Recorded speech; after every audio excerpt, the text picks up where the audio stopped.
Michel Santi, bonjour. Vous êtes né à Beyrouth en 1963. Vous êtes un économiste franco-suisse qui conseille depuis 2005 des banques centrales. Vous avez été de 1986 à 1993 trader sur les marchés financiers au sein de banques suisses, avant de diriger, de 1993 à 2004, plusieurs sociétés de gestion de fortune à Genève. Vous publiez en novembre 2012 Splendeur et misère du libéralisme chez l'Harmattan, un ouvrage que je qualifie moi-même d'économiquement révolutionnaire, tant il démolit chacune des contraintes, chacune des notions économiques évoquées dans la société actuelle par certains économistes à la télévision, par même les politiques. Alors justement, vous vous attaquez dès le chapitre 1 à l'austérité, donc un thème qui est extrêmement récurrent dans l'économie actuelle, et vous écrivez, je vous cite, « L'austérité a pour objectif réel l'anorexie complète de l'État et la boulimie du secteur privé ». Alors, en quoi cela se caractérise? Qu'est-ce que ça veut dire finalement? J'aurais même dû rajouter la boulimie du secteur financier, en fait. Selon moi, bon, je vais attaquer dès le départ, hein, donc selon moi, l'austérité est une manière déguisée de la lutte des classes des temps modernes. D'accord. Pourquoi pourquoi fait-on l'austérité? On fait l'austérité, les raisons théoriques politiquement correctes de l'austérité, qui sont derrière l'austérité, c'est qu'il faut que nos comptes publics soient excédentaires, en tout cas qu'ils arrivent à l'équilibre. Je maintiens, je défends la thèse dans mon livre qu'en fait, un État ne se gère pas comme les cordons comme un privé gérerait des cordons de sa propre bourse. Un privé ne peut à aucun moment être dépensé plus qu'il n'a, sauf si sans dette, bien sûr. Un État peut et doit dépenser plus que ses recettes s'il doit soutenir son économie, s'il doit soutenir ses citoyens. Or, à quel moment pouvoir soutenir son économie et soutenir ses citoyens, si ce n'est en période de crise? Actuellement, nous voyons le phénomène radicalement inverse, diamétralement opposé, à savoir, nous sommes en période de crise, nous sommes à un moment où le chômage explose, comme vous le savez, la moyenne européenne est de 13%. Vous avez des pays en Europe, de l'Union européenne, comme l'Espagne, où le chômage des jeunes atteint quasiment 50%, la Grèce n'en parlons même pas. Et donc nous avons une moyenne européenne de 13% de chômage, au sein de laquelle nous avons certains États qui exigent de la part d'autres qu'ils se serrent la ceinture. Donc que ces États dépensent moins pour leurs aides sociales, que ces États licencient davantage encore plus de fonctionnaires, que ces États prélèvent davantage, alourdissent la fiscalité. Et tout ça, c'est évident que tout cela, ça va avoir un impact négatif sur la classe moyenne et la classe pauvre, tandis que la classe aisée, elle, dont l'épargne est quasiment pas touchée, tandis que la classe aisée s'en sort quasiment indemne. Parce que ça va renforcer justement le secteur privé, et donc en quelque sorte la classe aisée. Et donc en quelque sorte l'austérité, alors je ne dis pas que c'est une politique volontaire de la part des États, mais l'austérité aujourd'hui remplace d'une certaine manière la lutte des classes que l'on a connue au début du XXe siècle, dans le sens où elle contribue à cliver davantage. D'accord. Augmenter les inégalités, quoi. D'accord. Et alors justement, ensuite, dans votre ouvrage, alors on est dans une période, on est vraiment au beau milieu, si j'ose dire, du diktat des économistes actuels qui défendent justement l'austérité et à tout prix la diminution du déficit public. Vous affirmez que sans déficit public, il n'y a pas de croissance. Donc c'est encore un clivage par rapport à certains autres économistes actuels. Alors, c'est-à-dire, expliquez-nous ce que ça veut dire, sans déficit public, il n'y a pas de croissance. Il y a principalement pour simplifier, il y a principalement deux écoles de pensée fondamentales. Et elles sont en train de s'affronter de nos jours, si vous voulez. Vous avez la pensée dominante, qu'on appelle le mainstream, qui est le monétarisme, ou disons le néolibéralisme. C'est pour ça que le titre de mon livre, c'est Splendeur et misère du libéralisme. Donc, que nous dit le monétarisme ou le néolibéralisme, qui ont été fondés en gros par Milton Friedman, prix Nobel d'économie, au milieu des années 70, et lequel le monétarisme a été pris à une ampleur gigantesque à partir des années Reagan et Thatcher. Donc le monétarisme nous dit que l'État doit régresser. C'est exactement ce qu'ont fait les républicains avec Reagan et Mme Thatcher quand elle a été pendant son long règne. L'État doit régresser et il faut en fait que ce soit uniquement l'initiative privée qui domine. Et quand on dit initiative privée, on sous-entend bien sûr et d'abord les marchés financiers. Vous avez même des monétaristes qui ont dit que les marchés financiers sont un mécanisme de précision. Ce qui veut dire qu'il faut en tout point faire confiance aux marchés financiers et que c'est eux l'arbitre et le juge de paix. Vous avez l'école monétariste qui est représentée par ces personnages-là et qui a modelé l'Union européenne selon ces critères. Les critères de Maastricht, les fameux 3% de déficit budgétaire par rapport au PIB, ce fameux critère, il est fait pour quoi? Il est fait tout simplement pour serrer la ceinture de l'État. Il est fait tout simplement pour garder les dépenses de l'État sous contrôle. Tout simplement pour que l'État intervienne le moins possible dans l'économie. Ce qui est aussi, d'une certaine manière, le débat que nous avons actuellement aux États-Unis, entre républicains et démocrates. C'est exactement la même chose. Donc, alors, ces monétaristes, ces néolibéralistes, ces néolibéraux souhaitent aujourd'hui que l'État, que les comptes publics soient très peu déficitaires, voire à l'équilibre. De l'autre côté, je soutiens, avec une minorité, que l'on appelle, pour simplifier, les keynésiens, d'après John Maynard Keynes, donc, qui était un très grand économiste qui a participé à Bretton Woods donc, dans les années 40. Donc les keynésiens comme moi, ou les néo-keynésiens, ils partent du principe qu'il n'y a qu'une seule chose qui est importante dans les fondamentaux économiques, c'est l'emploi. Partant de cette priorité que l'on accorde au plein emploi, alors ne soyons pas idéalistes, le plein emploi, on ne va jamais y arriver, mais tout faire pour s'en rapprocher. Partant de cet objectif, eh ben, si on part de cet objectif et qu'on se dit, nous, État, gouvernement, Union fédérale, peu importe, on va tout faire pour se rapprocher du plein emploi, à partir de ce moment, c'est très facile de mettre en place des politiques publiques. C'est très facile. Comment? Tout simplement en opérant des politiques de relance. Parce que c'est la croissance économique, c'est la reprise de l'activité économique qui va évidemment résorber mécaniquement le chômage. Et là où on ne se rend pas compte, c'est que les monétaristes et les marchés financiers se tirent une balle dans le pied parce que le keynésianisme, en fait, je dirais, c'est la solution idéale parce qu'avec la baisse du chômage, avec la reprise massive de l'emploi, ça va être autant de personnes qui vont payer leurs impôts et donc qui vont engraisser les recettes de l'État, d'où diminution des déficits publics, sans compter que ça va contribuer à rendre heureux nos citoyens qui vont avoir du travail. Voilà en gros, donc, pour répondre à votre question, en école de pensée. Mais alors, il y a quand même une question que je me pose à ce niveau-là. Pourquoi, à ce moment-là, il y a des clivages aussi présents? Pourquoi la quasi-totalité des économistes, par exemple dans les médias, nous disent le contraire? Pourquoi? C'est une question intéressante. Il y a plusieurs hypothèses.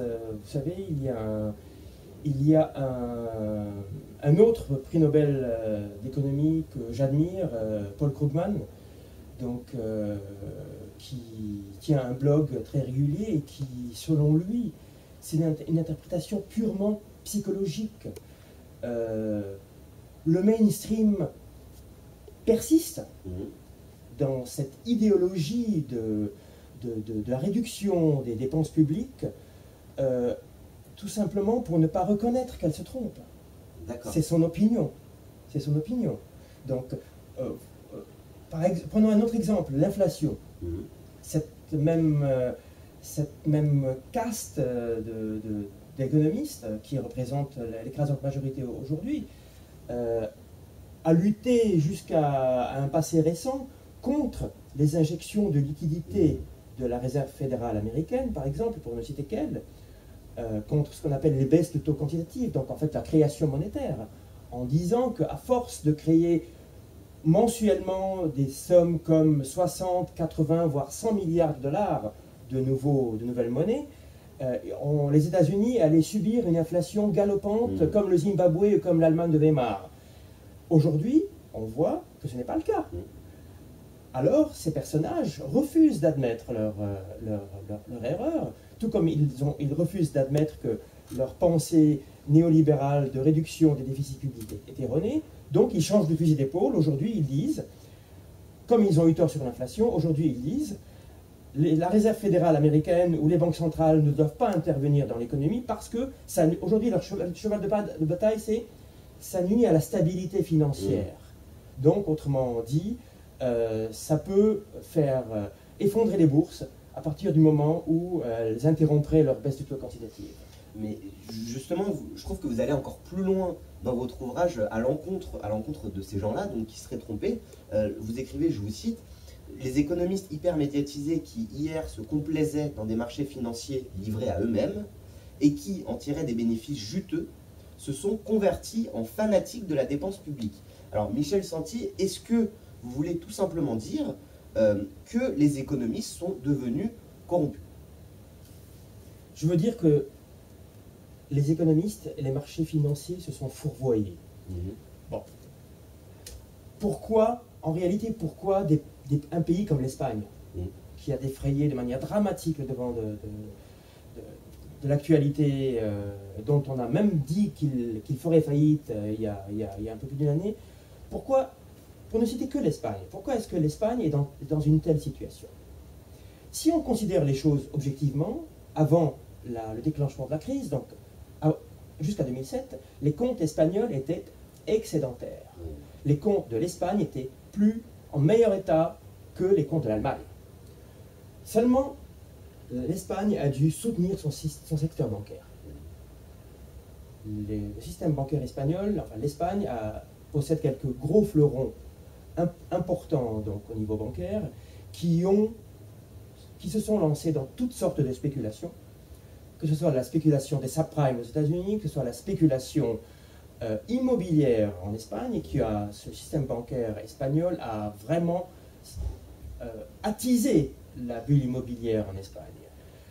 Tant et si bien qu'on a parlé à un moment donné de subprime espagnol, parce que les banques espagnoles se sont enrichies de manière indécente en accordant des prêts immobiliers à des citoyens espagnols et à d'autres citoyens qui voulaient acheter en Espagne, qui n'avaient pas les capacités d'acheter. Tout ça pour pouvoir engranger les commissions. Bon. À un moment donné, lorsque les dominos ont commencé à tomber, il a fallu soutenir ce système bancaire espagnol, et c'est pour ça que les comptes publics de l'Espagne se sont aggravés.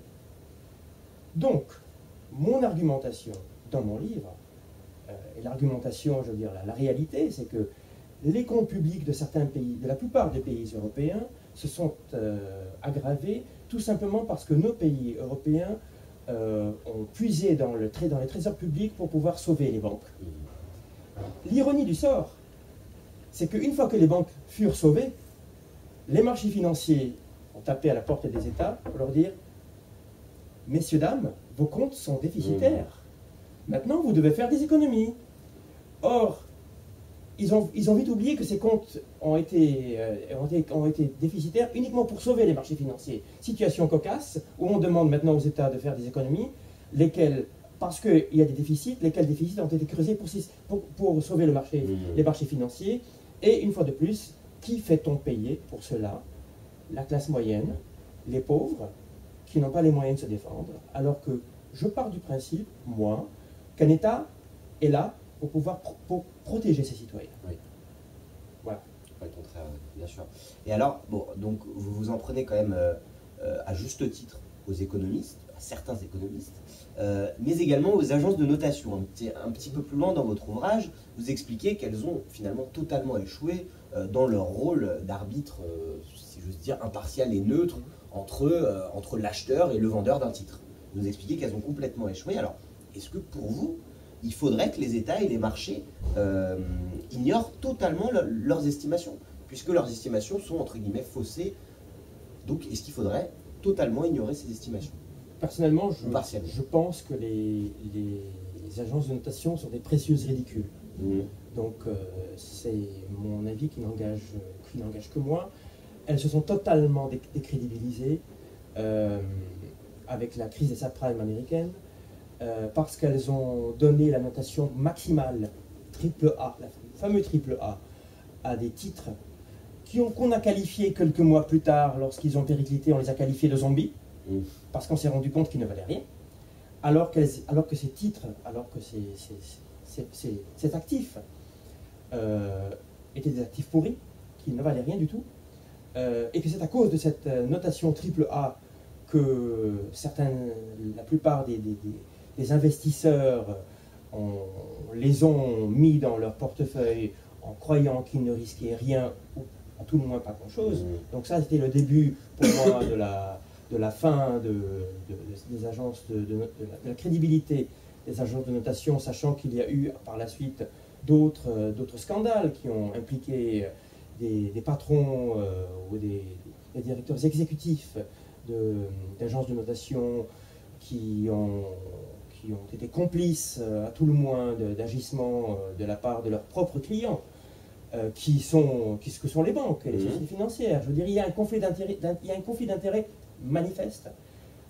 Ne serait-ce que ça, c'est aberrant de se rendre compte que ces agences de notation, que leur job principal, c'est de noter des institutions financières, mais elles sont payées par ces mêmes institutions financières. Oui, c'est ça, il y a un vrai conflit d'intérêt. Il y a un vrai conflit d'intérêt. Ça paraît et à quand l'Arlésienne, qu'on appelle de nos voeux, qui est l'agence de notation européenne, mais je pense que c'est comme plein d'autres vœux pieux européens, ils ne verront jamais le jour à partir du moment où la croissance repartira. Donc tout ça, ça ira sous le tapis, et puis ce sera, comme on dit, malheureusement, le business as usual.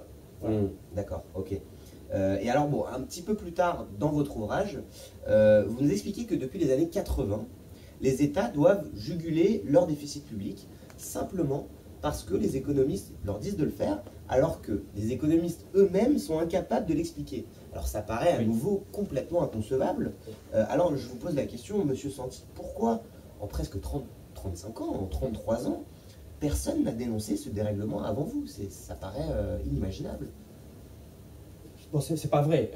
Merci de le relever, mais en tout cas pas de manière récurrente, quoi. Je ne suis que le prolongement de cette chaîne keynésienne, si j'ose dire. Donc, mais ma réponse va être à deux niveaux. D'abord, je vais très brièvement vous parler d'un scandale ridicule et risible. Les économistes Reinhardt et Rogoff, ce sont deux économistes américains, qui ont écrit un livre qui a eu un succès phénoménal il y a quelques années. Et dans ce livre, ils ont dit qu'il y avait un levier, un cliquet, au-delà duquel les États ne pouvaient plus... il y avait un niveau de déficit public, au-delà duquel, si les États dépassaient ce niveau, ça avait un impact terriblement négatif sur la croissance. Et les commissaires européens, Madame Merkel, ses conseillers, les économistes britanniques, la plupart des économistes américains se sont inspirés de cet ouvrage comme référence pour expliquer, il faut impérativement aujourd'hui que nos déficits ne dépassent pas un certain seuil, sinon ça aura un impact négatif sur la croissance. Donc, si vous voulez, il y a eu cette étude qui a fait foi, un phare dont se sont inspirés tous les austériens, je dirais. Et que ne voilà-t-il pas qu'il y a 4 mois, des chercheurs américains ont prouvé par A plus B que les statistiques sur lesquelles Reinhardt et Rogoff se sont appuyés pour calculer ce cliquet étaient erronés. Donc tout ça, c'était du bidon. C'était du vent. Tout ce qu'on nous racontait, c'était faux. Tous ces doctes enseignements selon lesquels il ne fallait pas dépasser un certain niveau de dette, au-delà de laquelle la croissance en paierait un prix fort, tout ça c'est faux. Bon, ça c'est pour l'histoire, la petite histoire ridicule.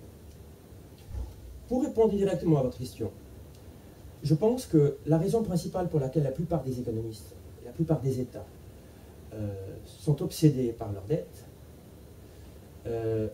c'est parce qu'ils ne connaissent pas le grand pouvoir de la monnaie. Un État souverain est un État qui a la capacité pleine et entière de battre monnaie, quand il le souhaite, comme il le souhaite, pour soutenir son économie. Et qu'on n'aille pas me dire que c'est nocif de battre monnaie du point de vue de l'inflation. L'exemple, aujourd'hui, roi, pour contredire ces théoriciens austériens, c'est les États-Unis qui sont en train de se sortir de la crise. Moi, je peux dire, les yeux dans la caméra, que la crise aux États-Unis est terminée. La crise économique aux États-Unis est terminée. On s'achemine, ils ont réduit leur chômage de 2 points en moins de 2 ans. L'administration Obama a réduit considérablement le déficit public. Tout ça en présence d'une banque centrale qui ne cesse d'émettre des dollars intensivement depuis 2008. Donc, pourquoi? Parce que la Réserve fédérale américaine est une banque centrale souveraine et que le dollar est une monnaie souveraine. Le grand problème de l'Union européenne, c'est que l'euro n'est pas une monnaie souveraine. Dans le sens où la banque centrale n'a pas le droit, statutairement, d'imprimer de la monnaie, ou ne serait-ce que de garantir les dettes des pays périphériques en difficulté. Et j'irai même plus loin que ça. Je dirais que si la Banque Centrale Européenne était une banque centrale souveraine, et comme on dit dans le jargon, un prêteur en dernier ressort, un prêteur en dernière instance, c'est-à-dire qu'elle est là quand tout va mal, si la Banque Centrale Européenne, dès les prémices de la crise européenne, avait dit « nous garantissons la dette espagnole, nous garantissons la dette portugaise, nous garantissons la dette irlandaise », il n'y aurait pas eu de crise européenne. Pourquoi y a-t-il eu de crise européenne? Je me permets de le rappeler, parce que les marchés financiers ont fait monter les enchères des taux de financement des dettes publiques de ces pays. À partir d'un certain moment, l'Espagne, le Portugal, l'Irlande ne pouvaient plus payer 6, 7, 8% sur leurs dettes, dont les encours étaient des dizaines de milliards de dollars. Donc, qu'on le comprenne bien, ce n'est pas les dettes des pays périphériques qui étaient insupportables en soi, encore que ces dettes ont dû être creusées pour pouvoir sauver les banques. Ce n'est pas les dettes en elles-mêmes, c'est les intérêts sur ces dettes. Et donc, les marchés financiers, quand ils se sont rendus compte du défaut de la cuirasse européenne, lequel défaut de la cuirasse européenne, c'était il n'y a pas de prêteur en dernière instance, il n'y a pas de banque centrale qui est là pour sauver les meubles, pour garantir les dettes. Ils ont dit, mais il n'y a aucune raison que moi, marché financier, que moi, investisseur, je fasse payer 3% à l'Espagne sur sa dette. Je vais le faire payer 6, 7%. Et donc, les enchères montaient de cette manière-là, tout simplement pour en revenir au départ de mon raisonnement, parce que la Banque Centrale Européenne et que l'euro ne sont pas souverains. Souverain, ça veut dire quoi? Souverain, ça veut dire qu'on peut les émettre comme on le souhaite, indépendant. Alors, quelle est la solution dans le cas de l'euro, dans le cas de l'Union européenne même? Quelle est la solution à ce moment-là pour que les monnaies redeviennent souveraines? Très simple. Elle est vraiment très simple. Il faudrait tout simplement soit que la Banque Centrale Européenne décrète, nous garantissons toutes les dettes des pays périphériques, en fait de toute l'Union européenne, quoi.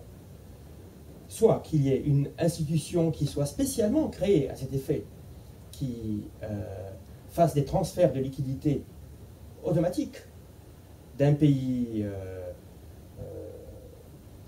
à l'aise, je dirais, à un pays nécessiteux. Mais ça n'arrivera jamais.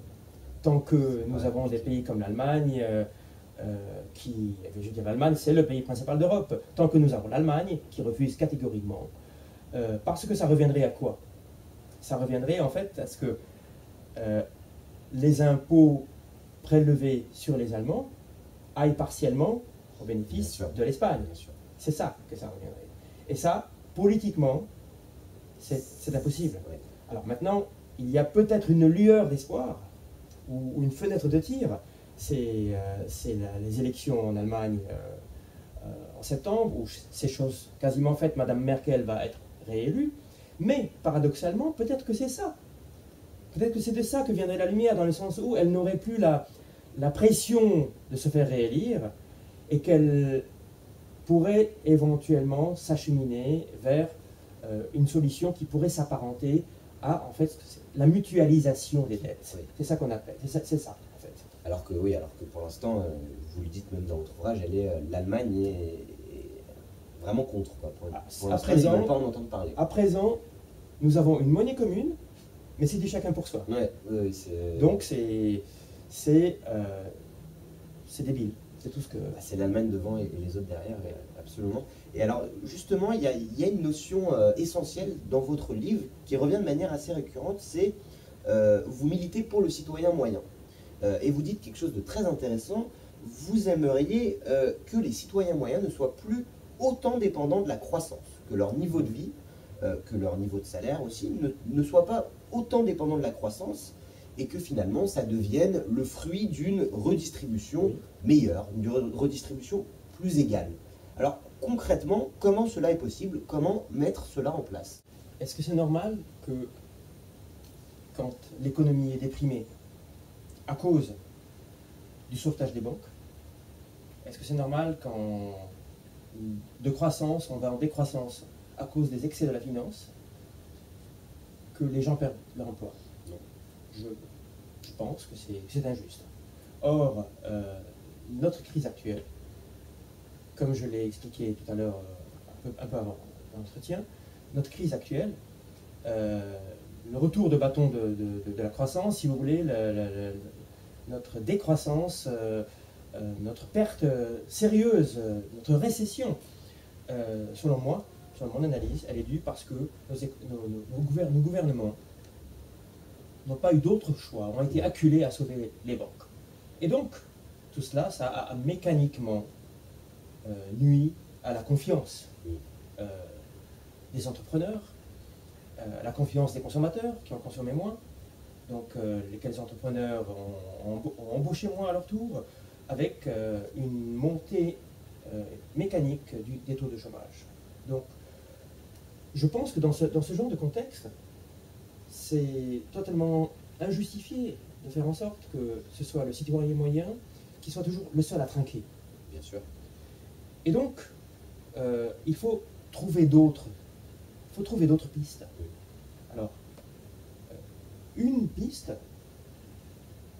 elle est très controversée actuellement. Bon, en tant que aussi citoyen suisse, je me dois d'en parler parce que c'est une piste dont il faut parler. C'est le revenu universel. Ça a défrayé la chronique ces derniers mois, parce que la Suisse compte, par exemple, mettre en place une loi, bon, si c'est accepté par ce qu'on appelle les votations populaires, donc que tout citoyen suisse, ou toute personne légalement établie en Suisse, ait droit à un revenu universel, à définir. Ça peut être peut-être 1 500 € ou 1 000 €.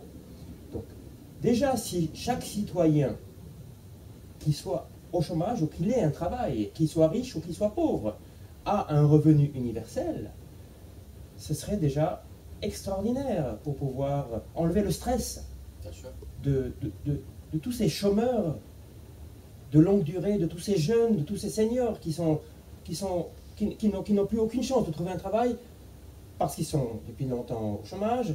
Et étant donné qu'ils sont longtemps au chômage, ils sont de moins en moins qualifiés, donc avec les progrès techniques. Donc c'est une piste.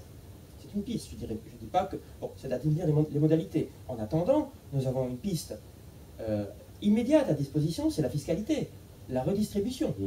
la redistribution. Notamment la taxation, peut-être sur les transactions financières, ce genre de choses. Alors nous avons la taxation sur les transactions financières, c'est comme l'agence de notation européenne. Bon, je pense que c'est un mythe, mais en attendant, moi je dis qu'il faut faire contribuer les citoyens les plus riches. Je dis qu'il faut faire opérer une redistribution très claire en temps de crise des citoyens, depuis les citoyens riches, en faveur des citoyens moyens, voire pauvres, en allégeant la fiscalité des citoyens moyens et pauvres, et non pas, comme le fait même notre gouvernement actuel socialiste, qui monte la TVA. Donc voilà, la fiscalité, selon moi, est le levier grâce auquel on peut actuellement, de nos jours, opérer une certaine redistribution. Je le maintiens, et je reviens, en l'absence de banque centrale souveraine et en l'absence de monnaie souveraine. Donc dans le cas de l'Union européenne. Parce que si l'argent, dans le cas de l'Union européenne, parce que si l'argent ne peut être injecté par la banque centrale, il faut bien le trouver quelque part. Bien sûr. Donc le trouver quelque part, c'est pas en faisant une fiscalité répressive pour les classes moyennes comme on a maintenant, c'est une fiscalité juste qui prenne provisoirement aux classes aisées et qui à l'avantage, non pas pour donner l'argent aux classes moyennes, mais pour épargner cette remontée de la fiscalité aux classes moyennes. Nous avons une autre piste aussi, dont je parle dans mon livre. Pourquoi ne pas faire souscrire les riches à un emprunt obligatoire? Un emprunt obligatoire moyennant intérêt. Ce n'est pas une confiscation, c'est un emprunt obligatoire étalé sur quelques années, moyennant le fait que l'État leur paie un intérêt à l'issue lors du remboursement. Et là, ce serait une somme qui serait prélevée de manière obligatoire, au-delà d'un certain niveau de revenu, et pour remettre de l'argent dans les caisses de l'État, en l'absence de banque centrale souveraine, je le répète une fois de plus. Donc nous avons une multitude de pistes comme ça, parce qu'il faut bien se rendre compte que pourquoi est-ce que je plaide en faveur du citoyen moyen? Parce que le citoyen moyen est le seul qui peut sauver l'activité économique. Tout ce que gagne, ou quasiment tout ce que gagne le citoyen moyen, est reversé dans l'économie, sous forme de dépenses. Alors que une toute petite partie de ce que gagne le citoyen riche revient dans le circuit économique. Le reste va vers l'épargne stérile ou dans la spéculation sur les marchés financiers. Il faut que nos États, il faut que nos gouvernements fassent un choix à partir d'un certain moment, parce que sinon, nous allons au-devant de troubles sociaux qui peuvent être dramatiques. Je veux dire, on ne peut pas, à partir d'un certain moment, la vache n'a plus de lait. Et alors, justement, à ce propos, vous finissez votre ouvrage, donc vraiment la dernière phrase de votre ouvrage, c'est une citation assez pessimiste, tirée de d'Oedipe de Voltaire. Alors, je vous cite, « Notre crédulité fait toute leur science ». Oui. Alors, bon, j'imagine bien que par leur, vous entendez les acteurs du monde de la finance. Et on a l'impression, donc en ayant fini votre ouvrage et en ayant lu votre ouvrage, que selon vous, il faudrait complètement se débarrasser de ces gens-là, c'est-à-dire de ceux qui spéculent et de ceux qui défendent l'austérité. Est-ce que j'ai raison? Je n'ai pas dit tuez-les tous, Dieu reconnaîtra les siens. Hein. Donc, je dis notre crédulité fait toute leur science, et c'est vraiment le but pour lequel j'ai écrit ce livre, pour pouvoir expliquer dans un langage simple, pour pouvoir rendre les gens moins crédules, un peu, je veux dire modestement, un peu plus intelligents. Parce que les mécanismes et les clés sont là. Elles sont là pour sauver l'Union européenne. Elles sont là pour résorber le chômage. Elles sont là pour améliorer la croissance. Seulement, comme on ne sait pas, comme le gros du citoyen, la masse du citoyen, des citoyens ne sait pas, on leur dit, vous n'allez pas faire payer nos enfants demain avec nos déficits d'aujourd'hui. Or, ça n'a aucun sens. Ça n'a aucun sens. On les convainc, on convainc le peuple, la population, les citoyens, on les persuade que l'État se gère comme le budget d'un ménage. Et pour ce faire, on leur dit, vous ne pouvez pas dépenser plus que ce que vous gagnez, vous, dans votre ménage, dans votre bourse, dans votre budget. L'État non plus. Sinon, c'est vos enfants qui vont en payer le prix. Et à ce moment-là, si nous, État, on s'endette, ben, c'est vos enfants. C'est les futurs citoyens qui vont en payer le prix, alors que c'est totalement faux. Alors que c'est prouvé, c'est vraiment prouvé que les comptes d'un État doivent rester toujours légèrement déficitaires pour pouvoir entretenir la croissance. Donc, pour en revenir à votre question, notre crédulité fait toute leur science, notre ignorance fait toute leur force. Et je vais terminer, si vous le voulez bien, par une autre citation de Voltaire qui disait « Écrasons l'infâme ». D'accord. À cette époque, c'était l'Église, donc là, c'est le néolibéralisme. D'accord, ok. Donc il faut en quelque sorte faire changer la mentalité de ces gens-là, alors finalement, de ces économistes, de ces politiques aussi, hein, et de ces journalistes spécialisés qui nous parlent dans les médias. Ils ne changeront pas de mentalité. Ils ne changeront pas de mentalité. Ils ne changeront pas de mentalité. Ils sont tous solidaires les uns les autres. Il nous faut tous, nous, à notre modeste niveau, de citoyens moyens ou d'économistes éclairés, il y en a des économistes éclairés, heureusement, il nous faut tout simplement parler, informer, nous informer que les solutions existent. Je suis un peu pessimiste, à dire vrai, et je vais peut-être en choquer certains. Je suis pessimiste parce que la croissance va reprendre. Elle va nous venir des États-Unis. L'Europe est une éternelle suiveuse. La croissance va reprendre gentiment en Europe, elle va nous venir des États-Unis, elle ne va pas venir parce qu'on aura appliqué les bonnes méthodes. Elle ne viendra pas parce qu'on aura révolutionné notre pensée économique. Pourquoi donc suis-je pessimiste? Pas parce que la croissance va revenir, parce que le fait même que la croissance revienne, ça va remettre tout ça sous le tapis. On ne va pas se remettre en question en attendant la prochaine crise. D'accord. Alors justement, dans votre travail, vous qui conseillez depuis 2005 des banques centrales avec finalement des décisions qui, à la lecture de votre livre, sont aux antipodes de celles de vos confrères. Quel est donc selon vous le conseil le plus important à donner aujourd'hui aux banques centrales et à la Banque centrale européenne notamment? Je ne veux pas être prétentieux et donner des conseils à une banque aussi importante que la Banque centrale européenne et à Mario Draghi qui a bien travaillé jusqu'à présent. Pourquoi? Parce que précisément Mario Draghi a bien travaillé jusqu'à présent dans la mesure de ses possibilités. Je vous rappelle, enfin, ou j'informe ceux qui ne le savent pas, qu'une des raisons fondamentales de l'accalmie de la crise européenne, ça a été parce que Mario Draghi, en septembre de l'année passée, septembre 2012, a dit qu'il ferait tout ce qui était en ses moyens pour sauver l'euro. Les marchés ont interprété ça comme la Banque centrale, si c'est nécessaire, elle viendra garantir les dettes périphériques. Il ne l'a pas dit aussi clairement que ça, parce que Mme Merkel lui aurait tapé sur le doigt. Mais la Banque centrale européenne a des statuts. Il est obligé de se conformer, de se prescrire à ces statuts. Ceci dit, il peut parler, et il a parlé, et il parle dans le bon sens. Cette parole d'or qu'il a prononcée en septembre dernier était parfaite pour faire baisser la crise européenne d'un cran.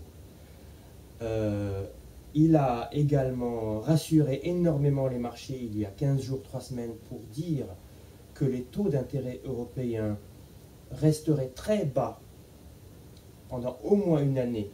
Ça a été aussi pour pouvoir... C'est un signal envoyé aux marchés financiers comme quoi la Banque centrale européenne est bien consciente des problèmes de certains pays européens.